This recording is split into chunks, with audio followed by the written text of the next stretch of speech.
Everyone, Eric here. It is February 21st or 22nd, and I know I haven't actually done any updates in about 2 months because I've had a computer crash and getting some stuff done, and we've had some family issues going on with my grandmother being a little ill, but I guess we've never really stopped working on this, but it has slowed down quite a bit. I also lost a bunch of footage when my computer crashed. But anyways, here's an update. I found a console. I already had one, kind of hidden away. I forgot where I had it. I just need to find a T-handle shifter now for it. But that's a real Pontiac Custom Sport console. We'll change the shift plate to a overdrive one, and that's going in the car because we're converting it to buckets. You can see the frame is completely under the car. The new section of the frame on the back has been welded on because this is a 69 convertible frame and the car is a 66. The very back of the frame where the body mounts are is different between the two frames. The rest of it's identical, except for the convertible frame has a couple more body mounts. We got a cup in the back to get at the rusted out cage bolts, but I'll fix those when we're doing the body work. It's all performance stuff in there now. Was it Performance Suspension Technologies, PSD? The rear end is an 8.2 10 bolt. We opened that up and found some bearings that look like they're a little on the loose side, and it is a 273 open rear gear. I looked through my piles of junk and found a 373 gear and a posi unit. So guess what's going in here? Found the transmission. Turbo 700 R4 overdrive. This was a rebuilt unit out of a truck I had that I parted out probably close to 10 years ago, and it was a good unit. We'll see how long it lasts behind this motor that's going in here. New flex plate and the bolts. Bunch of suspension stuff has come in for this. Some nice tubular upper and lower A-arms. We're going with a disc brake kit.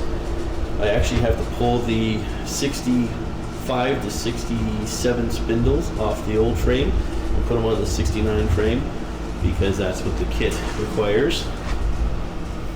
There's in that box down there, there's a Grand Cherokee high effort fast ratio steering box going in the car. And this is what we were working on for the last little while, and I lost a lot of footage of. This is pretty much made out of stuff I had sitting in my shop already. The motor is a 454. It's a 73 casting date, 289 block with a 2-bolt main. There's a forged crank in it, stock rods, a forged flat top piston, which goes well with these heads.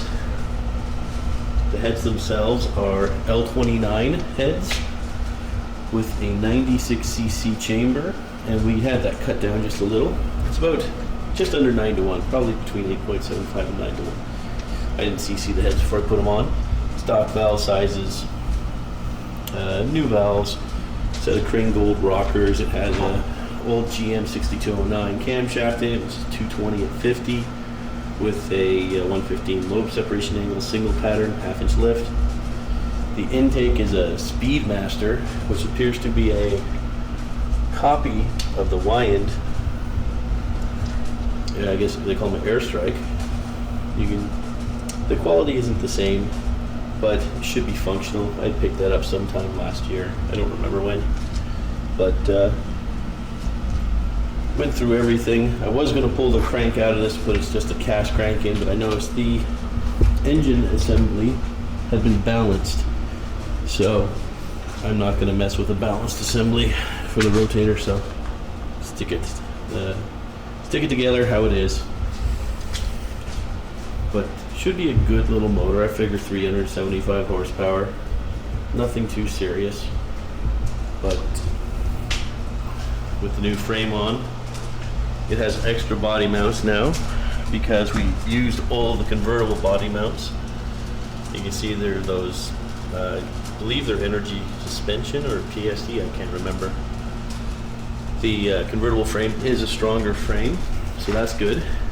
Got the complete trunk here with all the pieces stacked on top of one another. Gotta put that in. I want to get the body done first. More boxes of parts for this car. New steering couplers and water pumps and all sorts of stuff. But anyways, that's what I have been up to. I want to get a more in-depth update in the near future when we're doing the front suspension.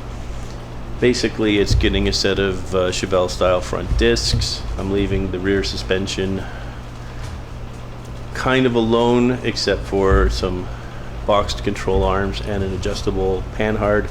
Gonna have good shocks all the way around. I've already ordered them. But we're getting there. I'm hoping to have this thing on the road for the summer. And we also have two other things going where me and a buddy are going together, and he owns an engine shop, and we're putting together a whole bunch of marine motors for sale, and I have another business opportunity I'm working on the side, plus my normal job. So time is not as available as it once was, but we're gonna get this thing going. I'm gonna try to, I have a really old Holley 4DI system I want to try on it. See how one of the first TBI systems that was aftermarket produced works. I also have a Holley Sniper, which we might go to eventually, and an 800 CFM double pumper. So I haven't even decided what I'm going to do with that yet. The gas tank's shown up. I have a nice set of buckets out of an unknown vehicle. It's just needs to be put together at this point, and then lots of body work. What I'm going to do is do the suspension, and then next couple of days on the front, and drop the motor in. When that's done with the motor in, transmission's already been relocated or the transmission mount's already been relocated for the new transmission. I guess we'll be looking at getting a drive shaft for it, doing the brakes, converting it to a dual master cylinder, which I think I have one already. I have so much junk here sometimes I just have to look on the shelves until I find what I need. And one good thing about COVID means I have COVID hair and my car gets done. But anyways, have a good one. Bye.